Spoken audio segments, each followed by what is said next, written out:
Hi everyone, आज हम पढ़ेंगे AC voltage apply to a series LCR circuit. अब इसमें फिगर 7.10 में क्या दिखाया गया है कि एक सीरीज है एलसीआर सर्किट जो कनेक्ट की गई है। देखिए ये है एलसीआर, तो उस सर्किट है, इसको क्या किया गया है, कनेक्ट किया गया है एक एसी सोर्स से, यानी कि इसको इससे कनेक्ट किया गया है कि क्या होता है, V is equals to V M sine omega T. और यहाँ पे as usual we know that the voltage of the source to be V is equals to V M sine omega T. ये हमने लिख लिया है। If Q is the charge on the capacitor, अगर Q charge है capacitor पर, and I is the current, और I current है at time t, we know from Kirchhoff rules law loop law rule sorry Kirchhoff's loop rule. इसमें क्या कहा है कि जो इससे क्या हो रहा है, I करंट सभी में सेम जाएगा, तो करंट जो है वो सेम कैप चार्ज भी और टाइम t पर we have from Kirchhoff loop rule L D I by D T plus I R plus Q by C is equals to V. यहाँ पे क्या होगा, v इज इक्वल्स टू, यहाँ पे ये R L plus L R C, यानी कि जो वोल्टेज होगा आर के रेस्पेक्ट में और सी के रेस्पेक्ट में और एल के रेस्पेक्ट में, उसको यहाँ पे प्लस कर दिया है। We want to determine the instantaneous current. अब हम इंस्टेंटेनियस करंट और फेज रिलेशन को अप्लाई करेंगे ऑल्टरनेटेड वोल्टेज पर। We shall solve this problem by two method. अब हम इस मेथड को, इस प्रॉब्लम को दो मेथड में सॉल्व कर सकते हैं। First we use the technique of phasors and the second method we solve equation 7.20 analytically to obtain the time independence और डिपेंडेंस ऑफ आई। अब हम इसको दो जो पार्ट है, यानी कि दो मेथड से उनसे निकाल सकते हैं इन प्रॉब्लम को। पहला जो प्रॉब्लम है वो है कि हम इसको फेज़र टेक्निक्स के थ्रू यूज़ करके उसको निकाल सकते हैं। जो सेकंड मेथड है उसको हम इक्वेशन 7.20 जो देखी थी उससे निकाल सकते हैं। Phasor diagram solutions. Phasor diagram solutions में from the circuit shown in figure 7.10 we see that the resistor, inductor and capacitor are in series। हमने देखा है कि 7.10 के अंदर की जो रेसिस्टर है, इंडक्टर है, कैपेसिटर है, वो सीरीज में है। Therefore the AC current in each element is the same at any time। तो जो करंट होगा हर एक एलिमेंट के अंदर वो सेम टाइम पर होगा और सेम जाएगा सभी के अंदर। Having the same amplitude and phase, और सेमी एम्पलीट्यूड होगा, फेज होगा। And let it be, I क्या होगा, I is equals to I M sine omega T plus 5 हो जाएगा किसके रेस्पेक्ट में, यानी कि अगर हमारे पास सेम एम्पलीट्यूड और फेज है तो हम क्या करेंगे, I is equals to I M sine omega T plus 5 हो जाएगा। ये होगी 7.21। ये है 7.20 इक्वेशन, यहाँ पे ये रही, ये है 7.20 इक्वेशन और ये है 7.21। अब there phi is the phase difference है। फाई क्या है, फेज डिफरेंस है between the voltage across the source and the current in the circuit on the basis of what we have learn in the previous solution, या फिर previous section में हमने क्या देखा है कि सीखा है कि we shall construct a phasor diagram for the present case. अब हमने क्या किया है, हमें एक डायग्राम को भी देखना है। Let I be the phasor represent the current in the circuit as given by 7.21। अब हम क्या करेंगे, जैसे कि 7.21 में आई दिखाया गया है, तो इसको हम फेज़र से रिप्रेजेंट करेंगे। करंट के अंदर, सर्किट के अंदर जो करंट है उसको हम फेज़र से रिप्रेजेंट करेंगे। तो फर्दर हम क्या करेंगे, V L V C V R V C and V represent the voltage across the conductor, resistor, capacitor and source. अब इनको हम एक वोल्टेज के अक्रॉस रिप्रेजेंट करेंगे। तो from previous section we know that V R is parallel to I V C is pi by 2। अब जो आई है, वी सी है, वो क्या है, पाई बाय 2 है। तो ये जो है ये 90 डिग्री में होगा, ये जो आई है, अब आते हैं as shown in figure 7.11a with appropriate phase relations, the length of these phasors on the amplitude of VR, VC and VLR. तो VRM का क्या हो जाएगा IMR, VCM का क्या हो जाएगा IMXC, VLM का क्या हो जाएगा IMXL. The voltage equation from this circuit can be written as VL plus VR plus VC is equals to V. तो फेज़र रिलेशन क्या होगा वर्टिकल कंपोनेंट का VL plus VC plus VC VR plus VC is equals to V. तो relation जो represent करेगा वो VC and VL हमेशा क्या होंगे along the same line and in opposite direction में होंगे. These they can be combined into a single phasor. और जो इनको अगर हम सिंगल फेज़र में क्या करेंगे VC प्लस VL कर देंगे और विच हैज़ अ मैग्नीट्यूड, जिसका मैग्नीट्यूड क्या होगा VCM माइनस VLM, यानी इसका जो मैग्नीट्यूड आएगा रिप्रेजेंटेशन आएगा वो VCM माइनस VLM आएगा since V is represent as the hypotenuse of right triangle whose side are VR. अब जो इसका V है वो क्या रिप्रेजेंट कर रहा है V side VR VC plus VL हो जाएगा. द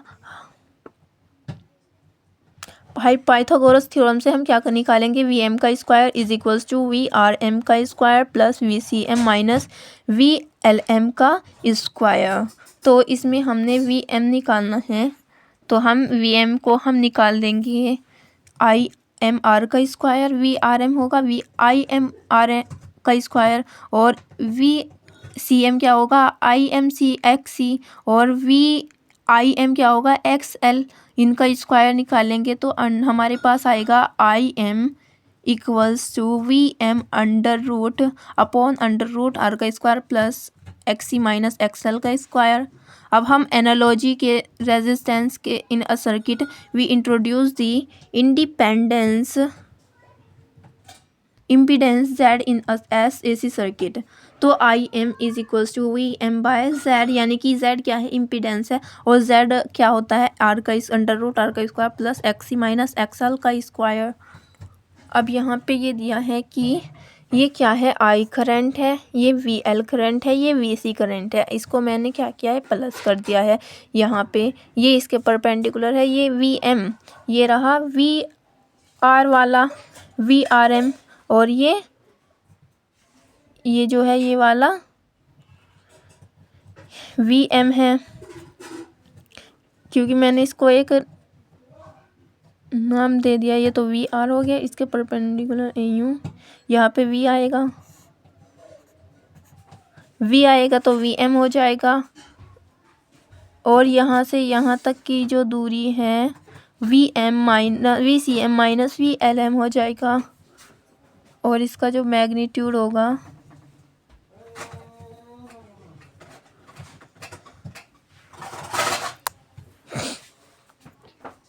VM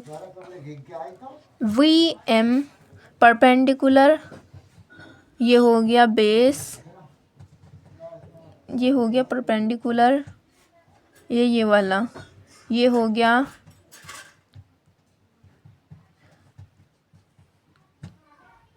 हाइपोटेनियस, ये हो गया हाइपोटेनियस, ये वाला परपेंडिकुलर इनटू बेस, यानी कि परपेंडिकुलर प्लस बेस हो गया. चलिए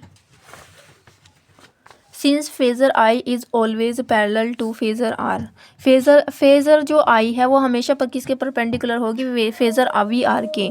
तो phasor angle phi in the angle between VR and V can be determined from equation. Figure 7.12 में इम्पीडेंस डायग्राम बना दिया और tan phi क्या होगा VCM minus VLM upon VRM हो जाएगा. तो tan phi क्या होगा XC minus XL upon R. Okay, तो इक्वेशन 7.26 एंड 7.27 ग्राफिकली हमें क्या दिखा रही है 7.12 फिगर को शो कर रही है. This is called impedance diagram which is a right triangle with Z as its hypotenuse. Equation 7.25 gives the amplitude of the current and equation 7.27 gives the phase angle With this equation 7.21 is completely specified.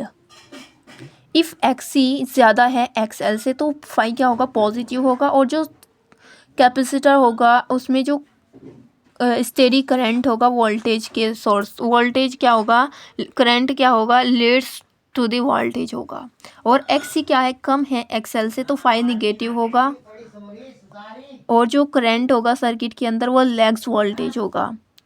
Figure 7.13 में show किया गया है कि जो phasor diagram है और variation है V and I के साथ में, तो omega for the case XC ज़्यादा है XL से, तो हम ऑब्टेन करेंगे amplitude and phase of current for LCR series circuit using the technique of phasor, but this method of analytic AC circuit suffer from certain disadvantages. अब इसमें कुछ disadvantages भी है। First, the phasor diagram says nothing about the initial conditions. पहला जो disadvantage है वो है कि फेज़र डायग्राम इनिशियल कंडीशंस के बारे में कुछ नहीं कहता है। One can take any arbitrary value of T, say T S D, और इसमें कोई भी कुछ भी ले सकता है टी की value, and draw different phasors which shows the relative angle between different phasors.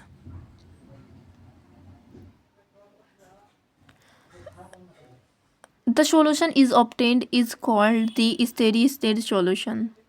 This is not a general solution. ये general solution नहीं है, ये एक steady state solution है।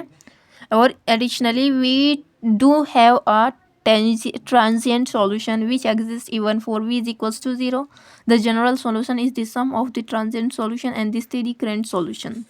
After a sufficient long time, the effect of the transient solution die out and the behavior of the circuit is described by the steady state solution. ये था। अब करते हैं इसको किसके थ्रू, अब इसको करती हैं रफ डायग्राम पे समझते हैं बिना देखे जो मैंने पढ़ाए हैं। ओके, एक से यहाँ पे मैंने क्या किया, एक AC सोर्स लगाया और यहाँ से एक R, ये है रेसिस्टेंस और ये है कैपेसिटर, इसको मैंने कनेक्ट किया है L से, और ये है वोल्टेज, इसको हम V is equals to VM sine omega T लिखेंगे। ये हुआ, ये हो गया, तो V is equals to VM sine omega T, और अगर I लिखना हो तो I होता है IM sine omega T plus phi होता है, एंड अब मैंने क्या किया है, इस वोल्टेज देखिए, इसमें voltage V is equals to, ये है LCR सर्किट में के थ्रू में LCR, तो V LM प्लस VLM हो गया VCM प्लस VRM, ये हो जाएगा V is equals to IM XL plus IM XC plus IM R। अब मैंने इसको फिर VIM जैसे ये हो गया, इसको मैंने क्या कर दिया है XC plus, oh my God, ये बहुत बड़ी गलती कर दी मैंने, याद नहीं रहा मेरे। तो देखिए यहाँ पे वोल्टेज निकालना था ना, तो L की जगह क्या हो जाएगा, और C की जगह क्या होगा, और R की जगह पे क्या होगा, वो निकालना था हमें। तो V is equals to IR की जगह पे क्या हो जाएगा, IMR हो जाएगा, IMR नहीं होगा, नहीं, देखिए Q/C तो होगा कैपेसिटर के थ्रू, और एक बार देख लेते हैं फिर भी, और आई आर आर ही होगा, और L D I by D T L की जगह पे होगा ना, एल की जगह पे, बस वही फ़र्क आया था थोड़ा। I M R plus L D I by D T plus Q by C, ये है वोल्टेज एलसीआर सीरीज़ के अंदर का।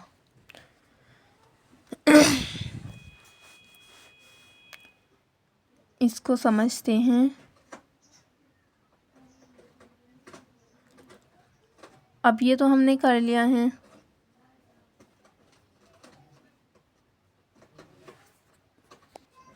अब होगा वो जो हम कर रहे थे, V L V C and V R, ये हो जाएगा आई एम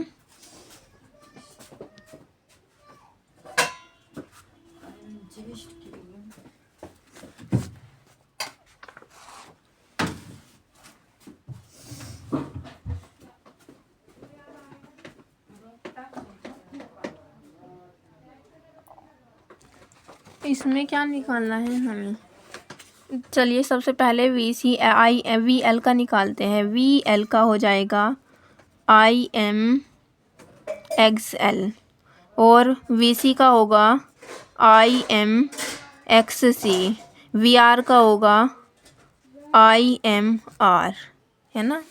और अगर हमें वी आर, तो हमने देख लिया है V R M, V R M निकालना है। तो हम क्या करेंगे, इसको इन सभी को प्लस करेंगे, तो I M X L plus I M X C plus, ये क्या होगा, आई एम आर हो जाएगा, equals to I M X L plus X C plus R. तो इससे एम से आई एम कटा, तो आर की जो वैल्यू है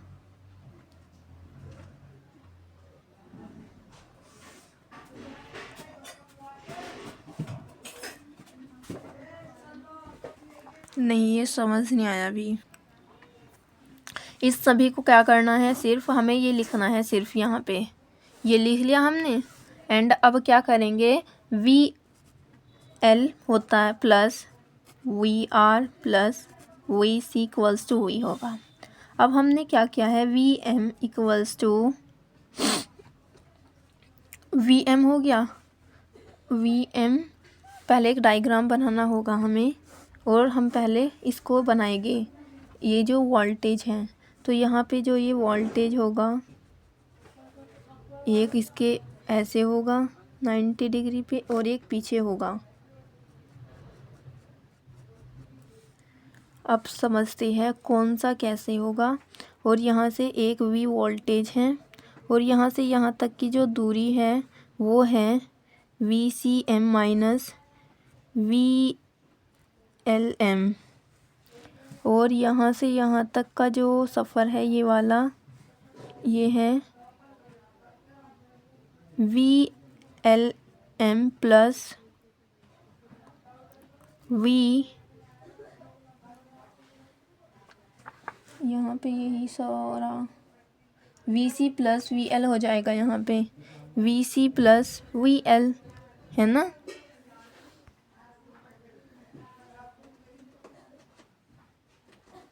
वो मैंने सही लिखा था, यहाँ पे भी ये सही हो गया। अब देखिए यहाँ पे ये जो है V C L minus V C M plus V C L, तो ये क्या होगा, ये यहाँ पे वी एल होगा और ये वी सी होगा, तो ये वी आर हो जाएगा, है ना। ये वी आर, ये वी सी, ये वी एल, और ये तीनों के तीनों 180 डिग्री पे π/2 के उस पे हैं। अब करते हैं इसको, वी एम हो गया, वी एम का square is equals to V R का square plus V C M minus V L M का होल स्क्वायर। तो ये हो जाएगा वी एम का square is equals to I M R का स्क्वायर प्लस ये हो जाएगा आई एम एक्स सी का square plus I M X L का स्क्वायर अंदर रूट में आएगा सिर्फ स्क्वायर। तो अब मैंने क्या किया, इसको सोल्व करना है आगे। ये हो जाएगा, ये है m दिया हुआ है यहाँ पे,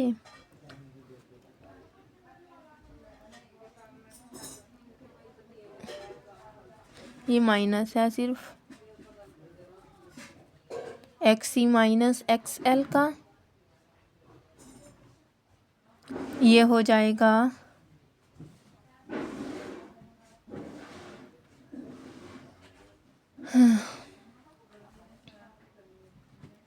आई एम यहीं पे रहेगा और जो सब है वी एम का स्क्वायर अपॉन आर का square plus X C minus X L का whole square is equals to I M का स्क्वायर। तो मैंने क्या किया, दोनों तरफ वो लगा दिया, ये हो जाएगा, इसको मैंने काट दिया। तो आई एम की जो वैल्यू निकल के आएंगी वो आएगी V M upon under root R का square plus X C minus X L का होल स्क्वायर। ये लास्ट आंसर था। और इसमें क्या है, ये इम्पीडेंस है। z की वैल्यू क्या, z क्या होती है, इम्पीडेंस। इसको हम लिखते हैं आर का square plus X C minus X L का होल स्क्वायर। अब आई एम निकाला है हमने वी एम बाय z।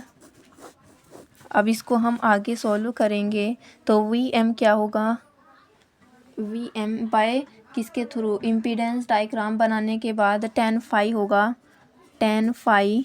पहले एक इम्पीडेंस डायग्राम बनाएंगे, ये क्या है, x C minus X L है, ये आर है, ये जेड है। तो tan फाई क्या होता है, perpendicular, Pandit Badri Prasad, perpendicular upon base. तो perpendicular X C minus X L upon R, ये हो जाएगा tan फाई। तो फाई की वैल्यू आ जाएगी tan inverse X C minus X L by are.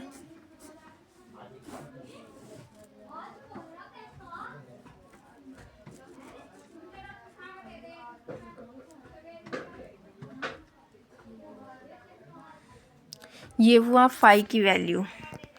अब देखिए यहाँ पे, अगर अब हमने पढ़ा था कि अगर हम क्या करेंगे, एक्स सी को बढ़ा देंगे एक्स एल से तो क्या होगा, फाई भी पॉजिटिव होगा और जो करंट होगा वो स्टेडी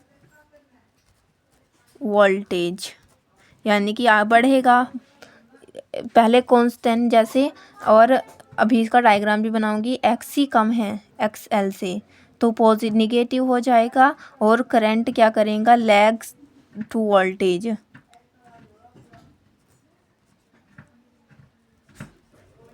अब इसको चलिए डायग्राम से समझते हैं। यहाँ पे मैंने एक डायग्राम बनाया और ये ऐसे, ये क्या है, एक करंट, मतलब ये एक्स सी है, ये एक्स एल है। अब पॉजिटिव निगेटिव, ये तो करंट और वोल्टेज का डायग्राम अभी बनाऊंगी, पहले एक और बना लेती हूँ।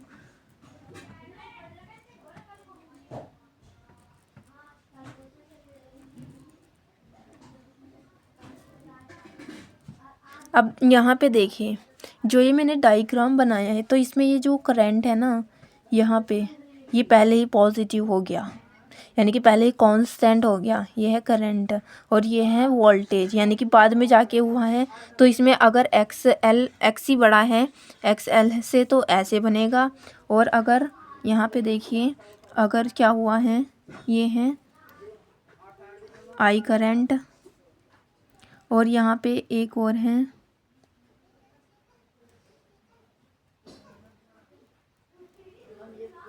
देखिए ये पहले ही हो गया, वोल्टेज इसमें पहले ही कांस्टेंट हो गया, तो ये हो जाएगा एक्स एल बड़ा है एक्स सी से।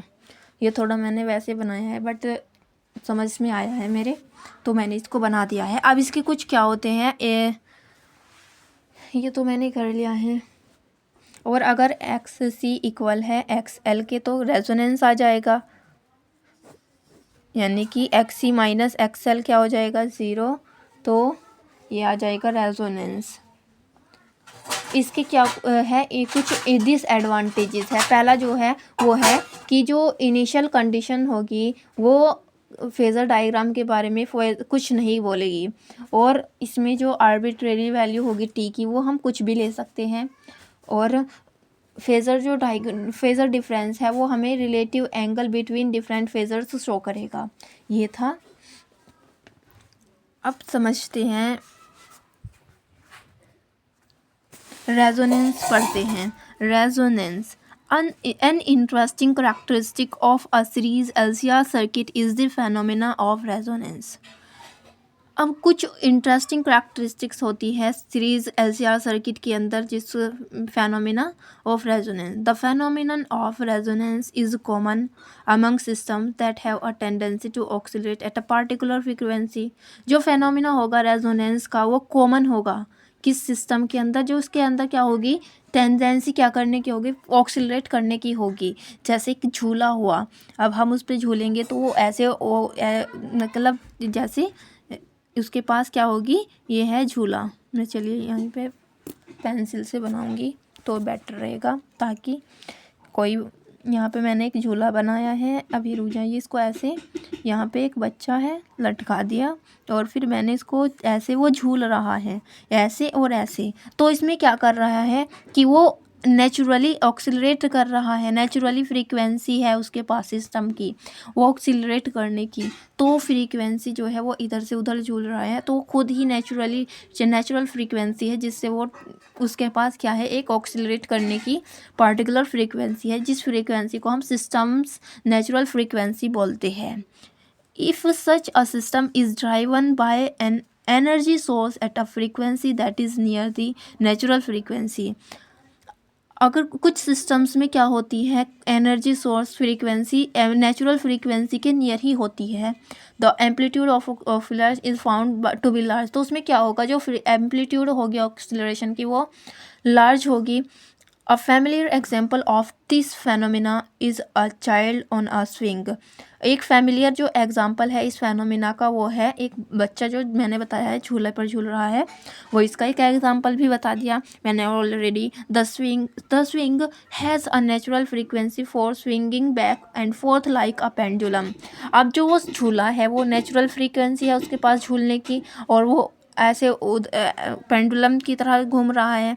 If the child pulls on the rope at a regular interval and the frequency of the pulse is almost the same as the frequency of swinging, the amplitude of the swinging will be large। अब इसमें क्या बोला है कि अगर क्या होगा, अगर चाइल्ड को हम पुल करेंगे रोप से एक रेगुलर इंटरवल तक, तो फ्रीक्वेंसी भी पुल होगी, ऑलमोस्ट पुल ही होगी, तो उसका जो फ्रीक्वेंसी झूला, वो जो फ्रीक्वेंसी होगी सेम टाइम फ्रीक्वेंसी स्विंगिंग की वो सेम होगी। Amplitude of the swinging will be large, जो एम्पलीट्यूड होगी स्विंगिंग का वो क्या होगा, लार्ज होगा। LCR सर्किट में driven the voltage of an amplitude Vm and frequency, we found that the current amplitude is given by, तो Im is equals to Vm by Z, तो V is equals to Im is equals to Vm by Z क्या है, impedance है जिसकी value होती है √r का square plus XC minus XL का स्क्वायर। तो अगर मैंने क्या किया, XC क्या है, देखिए हम XC को क्या करेंगे 1/ω_c लेंगे, और X को लेंगे हम ω_L, ठीक है, यहाँ पे ऐसे ही बोला है। So if omega is varied then at a particular frequency, अब ओमेगा की भी वैल्यू होती है, अगर हम XC को XL के बराबर रखेंगे तो ओमेगा की वैल्यू निकल के आ जाएगी 1/ओमेगा C equals to omega L। तो इसको मैंने क्या किया, ओमेगा को इधर ले गई, L को इधर ले आई, तो 1/LC is equals to omega का स्क्वायर। देखिए दोनों को ओमेगा से क्या कर देंगे, काट देंगे, तो ये क्या हो जाएगा 1/√LC is equals to omega. ये ऐसे निकल के आ जाएगा 1/√LC, ओमेगा की वैल्यू हो गई। XC अगर इम्पीडेंस इज मिनिमम तो क्या होगा इसमें, Z क्या होगा, XL Z जो होगा R के इक्वल हो जाएगा, VM/R भी होता है। तो frequency is called the resonant frequency. यहाँ पे हमने ये निकाल लिया ऑलरेडी, ये सब मैंने बता दिया आपको। At resonance frequency the current amplitude is maximum, VM is equals to VM/R। अगर हमारी जो करंट एम्पलीट्यूड है वो मैक्सिमम है फ्रीक्वेंसी, तो IM is equals to VM/R हो जाएगा। And shows the variation of IM with omega in LCR series circuit with L is equals to 1 mH, C is equals to 1 nanofarad for two value of R and R for the source applied। VM निकालना है, VM निकालना है 1/√LC। We see that the current amplitude is maximum at the resonance frequency। Resonant frequency पर जो current amplitude होगा हमने देखा कि वो मैक्सिमम होगा, तो IM is equals to VM/R हो जाएगा। एट रेजोनेंस पर जो करंट एम्पलीट्यूड होगा केस 1 के लिए वो twice for the case second हो जाएगा, है ना। देखिए इसमें IM VM/R होगा, देखिए मैक्सिमम फ्रीक्वेंसी है ना रेजोनेंट करने की, तो इसमें IM इक्वल्स टू VM/R हो जाएगा। तो R क्या है, इम्पीडेंस के इक्वल होता है एट रेजोनेंस। तो करंट क्या होगा, amplitude for the case 1 twice होगा, और केस 2 के लिए क्या होगा, ट्वाइस होगा। Current amplitude of case 1 is twice to that of case 2। Case 2 के लिए ट्वाइस होगा और केस 1 के लिए तो वही रहेगा। Resonant circuits have a variety of impedance, for example in the tuning mechanism of a radio or a TV set। अब जो रेजोनेंट सर्किट होता है अलग अलग एप्लीकेशंस की वैरायटी होती है इसके पास, जैसे कि हम ट्यूनिंग मैकेनिज़म्स में रेडियो और टीवी को सेट करते हैं, और एंटीना रेडियो को एक्सेप्ट करते हैं सिग्नल से बहुत सारे ब्रॉडकास्टिंग स्टेशंस के में। तो सिग्नल्स जो होती है वो पिक्ड अप करती हैं in the antenna act as a source in the tuning circuit of the radio, so the circuit can be driven at many frequencies. But to hear one particular radio station, we tune the radio. In tuning, we vary the capacitance of capacitor in the tuning circuit such that the resonant frequency of the circuit becomes nearly equal to the frequency of radio signal received। अब जो frequency होगी resonant frequency वो equal ही होगी किसके, nearly किसके equal होगी, radio जो signal होगा रिसीव करेगा उसकी इक्वल ही होगी। When this happen the amplitude of the current with the frequency of the signal of the particular radio station in the circuit is maximum। जो एम्पलीट्यूड होगा current का frequency के signal के particular radio station में वो क्या होगा, maximum होगा। It is important to note that resonance phenomena is exhibited by a circuit only। यह जो है इम्पोर्टेंट है कि यह इम्पोर्टेंट है कि जो रेजोनेंस है फेनोमिनन का वो एग्जिबिट करता है किसके द्वारा, सर्किट के द्वारा। If only both LC are present in the circuit, सिर्फ क्या होगा L और C प्रेजेंट होगा सर्किट के अंदर। Only then do the voltage across L and C cancel each other, और जो LC है वो एक दूसरे को कैंसिल भी करेंगे। वोल्टेज को both being out of the phase and the current amplitude is VM/R। The total source voltage appearing across R। This means that we cannot have resonance in a RL और RC circuit। इससे हमें ये पता चल गया कि हमारे पास क्या नहीं हो सकता है कि LC और RC और RL में क्या नहीं हो सकता, रेजोनेंस नहीं हो सकता, सिर्फ LC के अंदर ही रेजोनेंस होगा, LC RL और RC। चलिए इसके एक एग्ज़ाम्पल है, उसको ये तो बाद में करेंगे। अब इसमें थोड़ा सा जो कुछ भी पढ़ा है उसको समझ लेते हैं, देन इसको बढ़ाएंगे आगे। इसमें सिर्फ हमने कुछ नहीं पढ़ा है, वही बात को दोबारा दोहराई है। V M upon under root R का square plus X C minus X L का होल स्क्वायर, और जो जेड है वो इम्पीडेंस के इक्वल आर के इक्वल होता है, और रेजोनेंस के अंदर तो I M equals to V M by R हो जाएगा। तो इसमें क्या होगा, अगर हम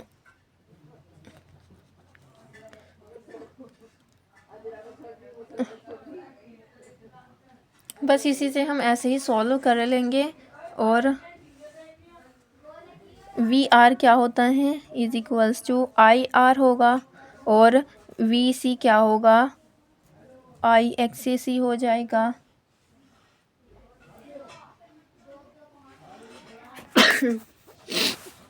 ओके, अब आते हैं